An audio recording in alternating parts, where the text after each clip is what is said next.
The Last Letter, an emotional story set in 1990s America. It was the winter of 1994 in a quiet little town in Montana, USA. Snow covered every rooftop, and the icy wind whispered through the empty streets. Christmas lights decorated the neighborhood, but not every home was filled with joy. In a small wooden house lived a 12-year-old boy named Ethan and his mother, Sarah. 3 years earlier, Ethan's father had died in a tragic highway accident while driving his truck across the country. Since then, Sarah had worked tirelessly as a waitress in a small roadside diner. She woke up before sunrise every morning and returned home long after dark. No matter how hard she worked, there was never enough money. Every paycheck disappeared into rent, electricity bills, groceries, and old debts. Still, she never complained. Every night, she smiled at Ethan and pretended everything would be okay. But Ethan noticed the truth. He often saw his mother quietly skipping dinner, telling him she had already eaten at work. He believed her at first.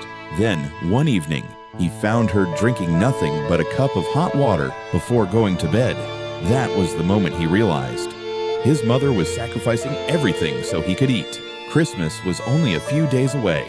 At school, everyone talked excitedly about presents. My dad bought me a new bike. I'm getting a Super Nintendo.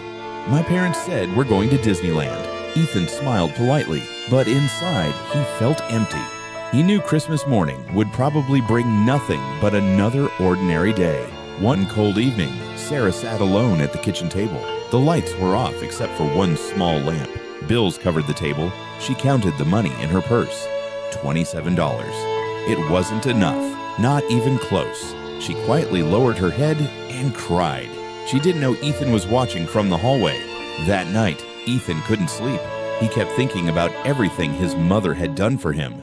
The next afternoon, he pulled his old piggy bank from beneath his bed. It had taken him years to save the money. Birthday gifts, loose change, a few dollars from mowing lawns. He counted every coin. $23. It was everything he owned. Without telling his mother, Ethan walked nearly 2 miles through the snow to a small clothing store downtown. Inside, he searched every shelf. Most things were too expensive. Finally, he found a simple blue wool scarf.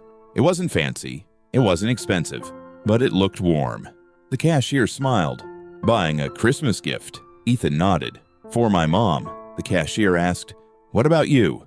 Ethan smiled. I already have everything I need. The cashier didn't know. That wasn't true. Ethan simply wanted his mother to feel loved.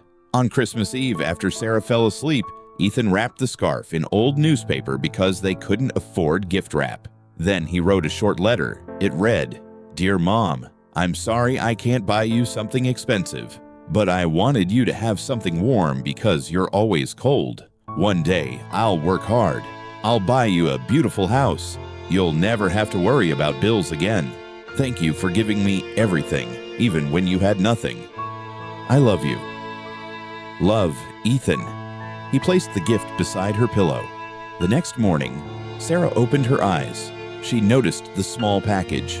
Confused, she slowly unwrapped it. When she saw the scarf, her hands began to shake. Then she unfolded the letter.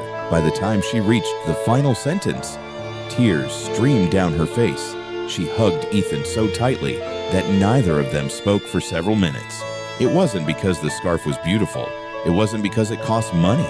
It was because, for the first time in years, someone had thought about her before themselves. That Christmas, they had no turkey, no expensive decorations, no mountain of presents. They shared peanut butter sandwiches, hot chocolate, and laughter. And somehow, it became the happiest Christmas of their lives. Years passed. Ethan never forgot the promise he had written in that letter. He studied every night, worked after school, earned scholarships, graduated from college. Eventually, he became a successful software engineer. His first large paycheck wasn't spent on a luxury car or expensive clothes. Instead, he bought a beautiful house for his mother. As they unpacked boxes together, Sarah opened an old wooden chest. Inside, carefully folded after all those years, was the same blue scarf. The letter was still tucked inside. Its paper had turned yellow. The edges were worn, but every word remained. Sarah smiled through tears. "I've read this letter every Christmas for over 20 years." Ethan looked at her in disbelief.